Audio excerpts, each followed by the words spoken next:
Books, books, books.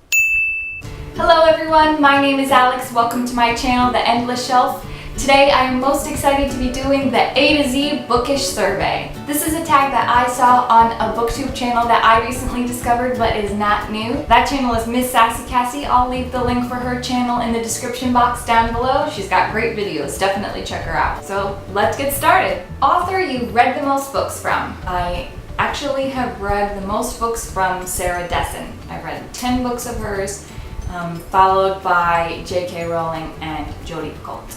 Best sequel ever. I would have to say Scarlet by Melissa Meyer, the follow-up to Cinder, was really good. Those books just keep getting better and better with each book. I don't know how she does it, but they become more action-packed, the story becomes even better. Yeah, I have to say that's the best sequel ever. Currently reading. That would be Daughter of Deep Silence by Carrie Ryan. It's getting really exciting and interesting, and I just want to know what the mystery is, so we'll see. Drink of choice while reading. I actually don't have one. E-reader or physical book? So obviously for this one it's gonna have to be physical book. I mean, there's nothing that compares to the smell of a book, the feel of a book in your hands, flipping through the pages, but I do tend to like using my e-reader just because it's convenient, and sometimes there are books that I can get from the library right onto my e-reader and I don't have to leave my house. Fictional character you probably would have actually dated in high school. I tended to be the girl that crushed from afar. I would probably crush hard from afar on Cricket from Lola and the Boy Next Door by Stephanie Perkins. Oh my gosh, I just loved him. I would totally be crushing on him in high school. Glad you gave this book a chance. For the longest time, I would not pick up Daughter of Smoke and Bone by Laini Taylor because I read the first paragraph of the summary description and it just didn't make sense to me. I was just like, eh. But then I just kept seeing it on the shelf in the library, and a few years passed. At this point, the third book was already released and my best friend was reading it. For some reason, something clicked and it intrigued me at that point, and I really needed something to read. So I picked it up and it is now one of my absolute favorite books. Hidden gem book. I don't really know if it's a hidden gem because there are quite a few people who have read it, but I don't see it talked about that often. That book is The Strange and Beautiful Sorrows of Ava Lavender. I feel like more people need to read it and appreciate it because the writing is gorgeous. This book will definitely leave you with a book hangover. It's just a really great book. Important moment in your reading life. I'd have to say the most important moment in my reading life was actually discovering Goodreads. It was about 2 years after I had gotten out of college that my friend told me about the site, and I was immediately obsessed. Since the 9th grade, I had been writing down in a notebook all the books that I had read and a rating for each one. So now here was a digital platform where I could put that down and have other people read reviews and see my ratings and see other people's ratings and reviews and get more recommendations for books other than off of Amazon lists. Oh, I was in heaven. Just finished. Strange and Ever After by Susan Dennard. I described this in my September wrap-up and TBR video. It's a mix of historical fiction, steampunk, and zombies. Can you get any cooler than that? Kinds of books you won't read. The types of books that I really can't stomach are horror and thriller books. I have a really hard time reading them because my imagination runs away with me and I have nightmares for days and I just can't get the bad, depressing feelings out of me. So just for my frame of mind, I tend to stay away from those. Longest book you've read. It was close between Of Gods and Monsters and East of Eden, but Harry Potter and the Deathly Hallows surpasses those. Major book hangover because of one that sticks out in my mind because for some reason the hangover just replays in my mind and I just always come back to thinking about this book. That is The Winter's Curse by Marie Rutkowski. When I read this book, I did not want to put it down. I When I wasn't reading the book, I was thinking about the world and I just could not get enough of it. When the book was over, I was so sad. If you have not read this book, you are missing out and you need to go and pick it up now. Number of bookcases you own.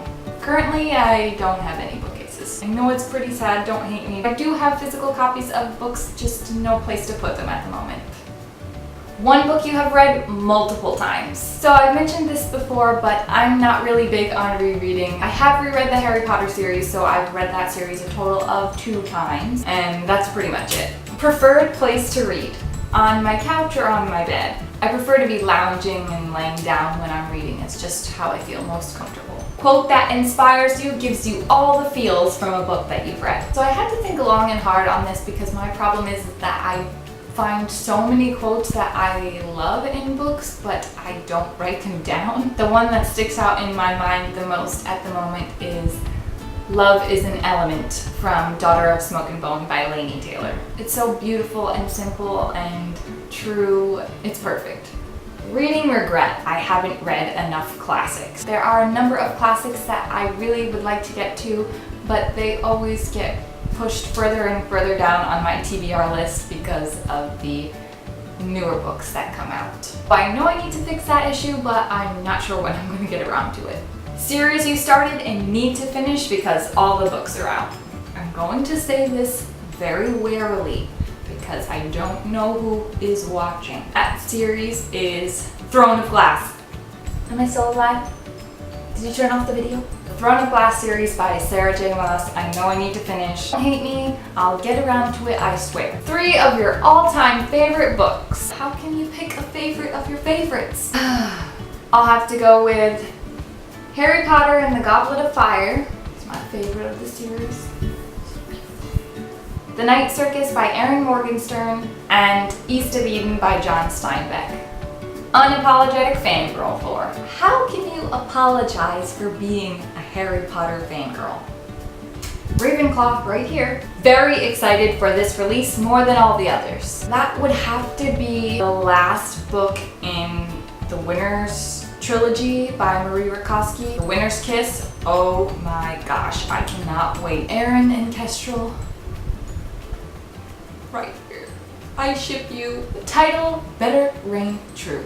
Worst bookish habit. I'm not really sure what my worst bookish habit is.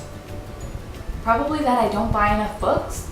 X marks the spot, the 27th book on your shelf. So as I said, I don't have a bookshelf. I'm actually just going to go onto my Goodreads profile and count down to the 27th book on my red shelf.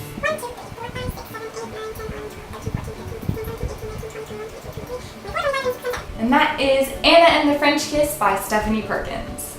Your latest book purchase. So I know I have been saying that I don't go out and purchase that many books, but I actually did recently go out and purchase Sweet Temptation by Wendy Higgins because I own the other 3 in this series and I can't wait to read this. If you haven't read this series, it's really good. You should definitely pick it up. Z Snatcher. The last book that kept you up way late. I tend to like my sleep, but the last book that I just did not want to put down and actually did read pretty late into the night was To All the Boys I've Loved Before by Jenny Han. So that's it for this bookish survey. I hope you enjoyed this video. Please subscribe, and if you like this video, give it a thumbs up, comment down below, and let me know if you share any of the love for any of the books that I mentioned in this tag. And I'll see you in my next video. Bye!